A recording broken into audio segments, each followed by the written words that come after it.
9.5 game lead over the Angels and a 10-game lead over the last place Mariners. Now, to me, two things I want to talk about in the American League West. It just doesn't seem like it was that long ago that Seattle had the best record in baseball. And oh, how things can change. And that's what's so great about a month in baseball. A month later, things can change so much. And now as we look, Seattle is 10 games out and in last place. Another thing I want to ask you for thought is about the Oakland A's. The swinging A's, do you just feel like one of these days they're going to bust out and score just bunches of runs? Chapman homered last night. Olsen homered last night. Jurickson Profar seems to be heating up. And Chris Davis, though he's been injured, has been performing fairly well. The A's are just scary to me. And I know they're 9 games out, but they're going to get a pitcher up in a few weeks, probably in mid-June, Jesus Luzardo, who's a phenom lefty pitcher. They're going to, I believe, heat up. This hand injury, broken hand bone that Olsen had that people were saying might cause him to lose power. I'm telling you, he's hit 4 home runs. And you know, he's probably out there in a lot of waiver wires in fantasy. I love Matt Olsen. So you got Chapman, you got Olsen, you got Profar, you got Chris Davis. You got a team that can hit. I think if there is anyone to come out of the West for a wild card spot, it's probably going to be Oakland. Keep your eye on it. We'll take a look and see. Let's go to the National League. George. All right. George is with me. Loving the math. I got some more for you in a few minutes. And he says Houston may be able to uncork the champagne already. And I think Houston's just going to get better. I mean, gosh, they got a reliever, Presley, who hasn't given up a run since like WW2 or something, okay? They got a kid in minor leagues, Alvarez, who's hitting 4-15 with 18 home runs, like the best player in the minor leagues, period. And he's just waiting for a call any day now to come up to the major leagues. And the problem is the rest of the Astros are hitting. So, you know, wow, the rich get richer. The National League standings are as follows. The Phillies, winners of 7 of 10 and 4 in a row, atop the National League East with a 2.5 game lead over the Braves, who have won 8 of 10. And then there's a little bit of a gap, okay? You got the Mets, 21 and 25, 6.5 games out of first place, losers of 6 of 10.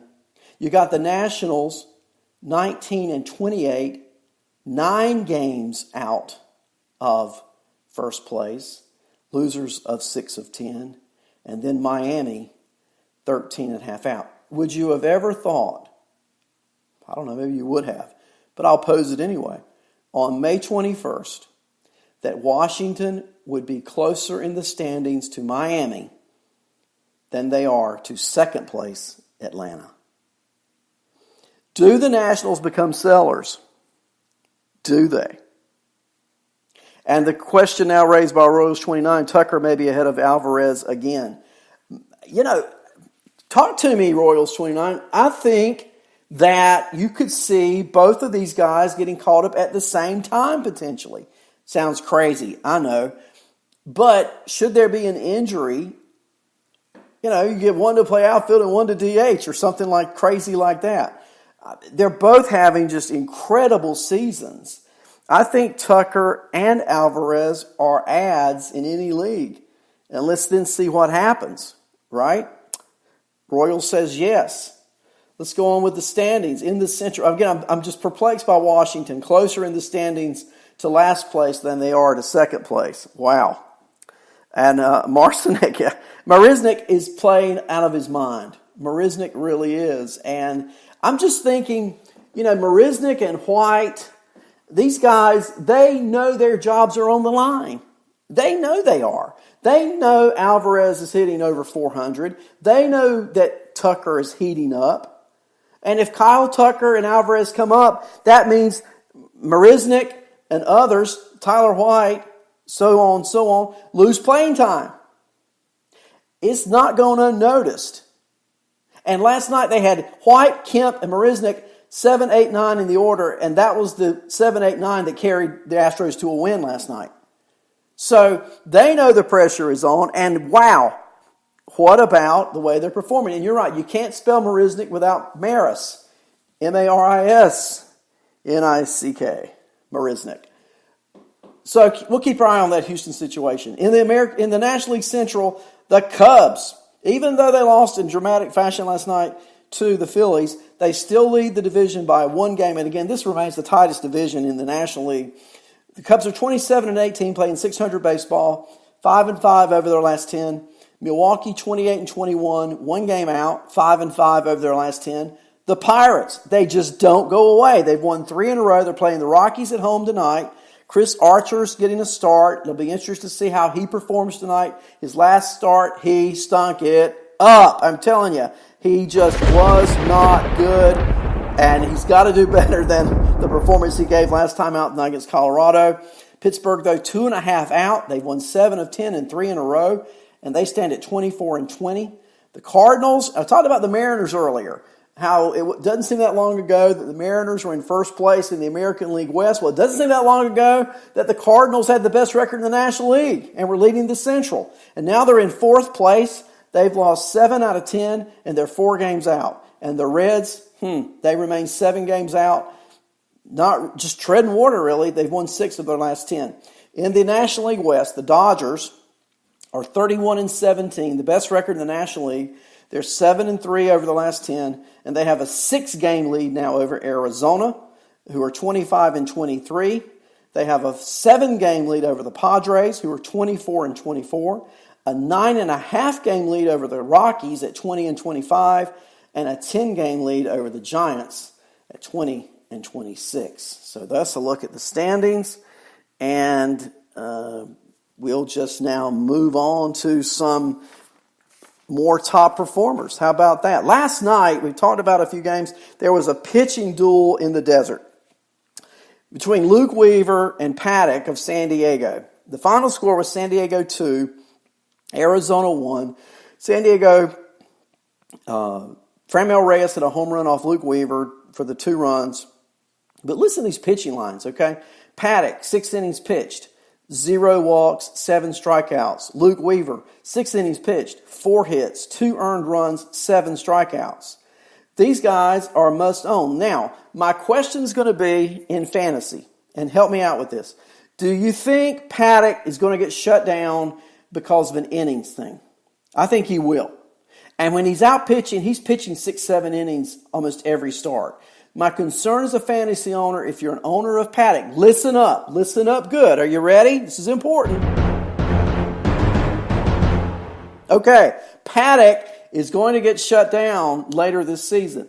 If you could work out a tremendous trade for Paddock right now, do it! Do it now, because Paddock's value is not going to get any higher. And if they start shutting him down, you're not going to have Paddock in the championship playoff time for fantasy come August, September. If San Diego remains 7 or more games out of first place and out of playoff contention, why would they wear him out this year? Because they're a team built for 2020 anyway. I'm just saying, Paddock is the one to trade now. Thank you, George. Paddock absolutely will be curtailed. I agree. Now, Weaver, probably the same thing. Okay? Do you think Zona's going to be a playoff team? And Weaver's pitching great. There's something, though, to me, there's a little more sex appeal with Paddock than there is with Weaver right now. I think if you were saying, who do you want right now, 9 out of 10 fantasy owners are going to say Paddock over Weaver. But I argue one is just as effective as the other. They both have the same limitations, however. And that is, I think they're both going to be shut down, so be on the lookout for that. And again, make that trade, if you can, Paddock and Weaver, and see what kind of bats or arms you can get for those two. Another pitcher last night who's pitching really well, how about Peacock for Houston? Brad Peacock went 5 innings last night, struck out 9 batters against the White Sox. He's 5-2 on the season, 50 strikeouts, a 3.59 ERA, and a 1.05 whip. Peacock, it just seems to be coming together for him this year. Now, You hear all the talk about the rookie pitchers in Houston and who's going to be there later. All I know is right now Peacock is there. And he's on a winning team. He's on a team that is leading their division by 8.5 games as of tonight. And he is going to win more games. He's going to strike out more batters. He's got this curveball, fastball mixture going on. I'm really liking Brad Peacock. And if he's available in leagues, I think he's a must-add right now. In fact, I'd almost rather have Peacock than Paddock and Weaver. And here's why. Paddock's going to pitch all year for Houston. Okay? He's already having his innings limited. He's at 5 innings last night with 9 strikeouts. What they may do with a rookie in 2 months is down the road. I know this. Peacock is going to be on that Houston staff all year. He's a guy I got to have. Now, one more picture from last night. Has anybody been keeping an eye on Jake Odorizzi? I mean, Odorizzi has just been like a lightning bolt out of nowhere.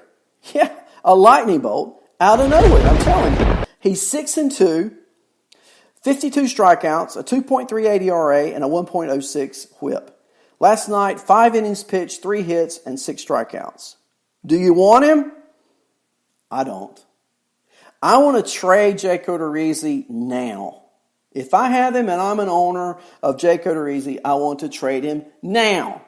Because I think Jake Odorizzi's value is at a peak right now. And what fantasy's all about is knowing when, as Kenny Rogers says, know when to hold them, know when to fold them, right? Know when to walk away and know when to run. And it's time to run with Odorizzi. If there is a trade out there to be made for Odorizzi, you know teams in your league needing starting pitching, now's a great time for that trade. It's time for a little report card action. How many of you guys like report cards when you were kids? I know, not me necessarily, but it's time for report cards. We've been talking about rookies for the past month. Those who are coming up, those who have come up. And I want to look back now at some of the players who have come up. And Kenny Rogers was a great pitcher. With the Yankees, he couldn't throw a strike, but he was a great pitcher for Texas. No hitter, Kenny Rogers. Let's look at Michael Chavis for Boston. Did you know, or do you know, who the number 1 points and roto second baseman is in fantasy as we sit here today on March 21st, 2019, since Michael Chavis got the call up to the major leagues? Do you know? Do you know? Well, it's real easy. It's Michael Chavis. I just gave it to you, right? I mean, he has been incredible for the Red Sox. He's got multiple position eligibility, third base, second base, in some leagues even first base. He's going to probably play more at first base. Chavis is hitting .296, 17 runs scored, 9 home runs, 24 RBIs, 2 stolen bases. The list goes on. Over his last 5 games, he's 7 for 22. Okay, not bad at 313, with 2 home runs and 4 RBIs over those last 5 games. Chavis is the deal. And I keep hearing people talk about he's overperforming. Well, how do we know that? All we know is he is performing. And I got to have me some Michael Chavis. He gets the A+ because he's done it for a month or so. And right now, I think he's the top rookie in baseball. I think right now, if season ends today, he is the American League Rookie of the Year. Kudos to Guerrero and kudos to any other rookie, but Chavis has been the best so far. So let's hear it for Michael Chavis. Yeah, there you go. And in the National League, how about Austin Riley? It was 2 weeks ago on a Tuesday. I hope you can go back, because now that we've got this new sound system with Lenny Melnick FantasySports.com, you can go and Spreaker. We have our shows on. Go back and listen to my show from 2 weeks ago. That would be May 7. Okay? And listen to what I told you, who was an imminent call-up, Austin Riley. I told you then, go get Austin Riley. That was the day Keston Hiura was called up. And it was Keston Hiura Day. But I said, go get Austin Riley. Was I right? Was I right? Yes, I was right. Austin Riley is hitting .409 in his last 5 games.